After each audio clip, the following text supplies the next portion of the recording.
نخش على الزمالك. يلا خش. بينا. عشان عارفك بتحب الزمالك. هحرقها لك.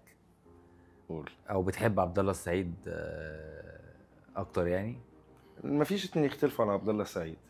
مشي من الاهلي، مفيش حد بيفهم كوره يقدر يعترض على لاعب زي قيمه عبد الله السعيد. عبد الله السعيد موجود في الزمالك او موجود في اي نادي هو كان موجود فيه، سواء في بيراميدز او في الاسماعيلي فيما قبل او في الاهلي. لا، روح بتتحرك. خلينا نتكلم في الماتش اللي فات بتاع غزل المحله، ده اقرب ماتش مثلا.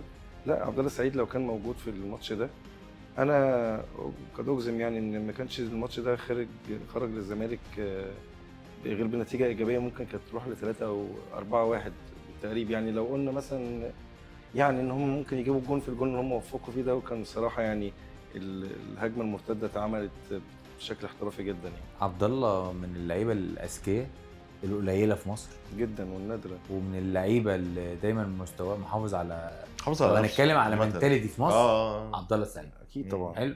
كان عبد الله من ايام ما كان في الاسماعيلي ولعب في الاربع انديه اللي واخدين افريقيا. 4 انديه اربع انديه. بتتكلم في الاسماعيلي، بتتكلم في الاهلي، بيلعب. بتتكلم في الزمالك. انا كنت حزين فعلا على اخر ايامه في النادي الاهلي ان الجماهير قبل الاعلام وقبل الاداره وقبل الجهاز الفني يقول لك عبد الله بطل كوره. لا، ده عبد الله كمان لما راح بيراميدز قلب انتج الدنيا اكتر. لا، وكمان لما جه الزمالك بقى بيلعب ايه؟ بقى بيلعب ديفندر. اكيد. انت فاهم؟ لا، عبد الله رئتين وبقى بيلعب ال 90 دقيقه وسبرنت اخر الماتش وبتاع.